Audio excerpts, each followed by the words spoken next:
안녕하세요. 김성학 변호사입니다. 저는 대한변호사협회 공식인증 제주형사전문변호사이자 제주지방법원 재판부별 국선변호사, 제주지방법원 논스톱 국선변호사를 역임하면서 수많은 형사사건의 변론을 성공적으로 수행해왔으며 현재 다수의 형사사건을 수임하여 변론하고 있습니다.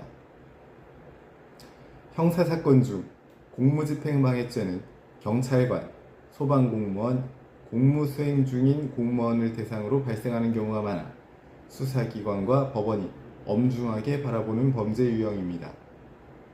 특히 음주상태, 우발적 감정 폭발로 발생하는 경우가 많아 고의성이 크지 않다고 주장하더라도 처벌 가능성이 높습니다.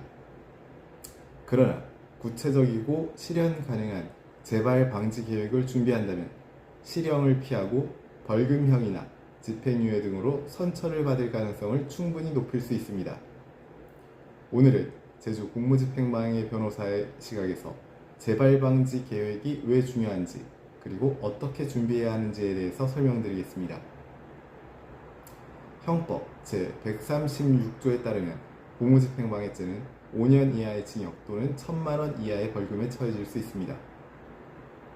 폭행이나 협박이 수반되면 실제 상해가 발생하지 않았더라도 처벌 대상이 되며 다음과 같은 경우 불리한 요소로 작용합니다. 경찰관에게 욕설이나 신체 접촉이 있었던 경우, 여러 명이 가담한 경우, 음주 상태에서 반복적 저항을 한 경우, 동중전과가 있는 경우 등에는 더 엄중하게 처벌될 수 있습니다. 이러한 상황에서는 단순 반성문만으로는 선처를 기대하기 어렵고 구체적인 재발방지 계획이 매우 중요해집니다.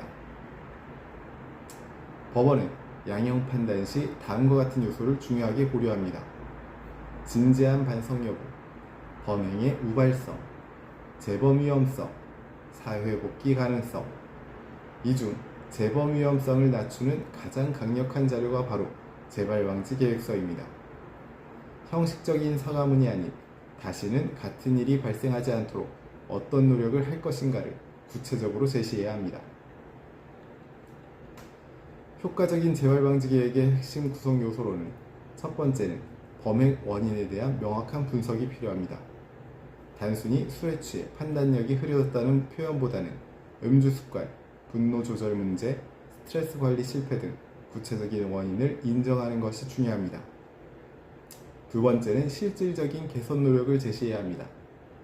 다음과 같은 내용이 선처 판단에 긍정적으로 작용할 수 있습니다. 알코올 상담 또는 병원 진단 및 치료 계획을 세우고 분노 조절, 감정 관리 프로그램을 수강하며 심리 상담 이수 계획 등을 밝히는 것이 좋습니다. 단순 계획이 아니라 이미 시작했거나 예약, 신청이 완료된 사실이 있다면 더욱 효과적일 수 있습니다. 세 번째는 공권력 존중 인식의 변화를 강조할 필요가 있습니다. 공무집행방해 사건에서는 공무원의 직무수행이 사회질서 유지에 필수적임을 깊이 인식하게 되었다는 점을 본인의 언어로 진솔하게 표현해야 합니다.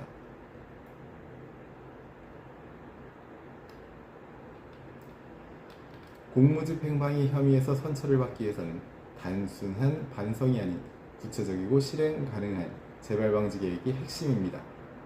사건의 경중과 개인 상황에 맞는 전략이 필요하므로 제주 공무집행방해죄 변호사와의 상담을 통해 가장 현실적인 대응 방안을 마련하시기를 권해드립니다.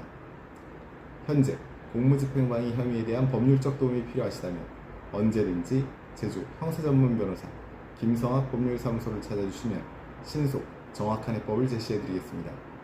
조금이나마 도움이 되셨으면 합니다. 감히 최고라고 자부할 수는 없지만 여러분의 권리를 지키고 항상 최선의 결과로 만족을 드리는 제주 형사전문 김성학 변호사입니다. 감사합니다.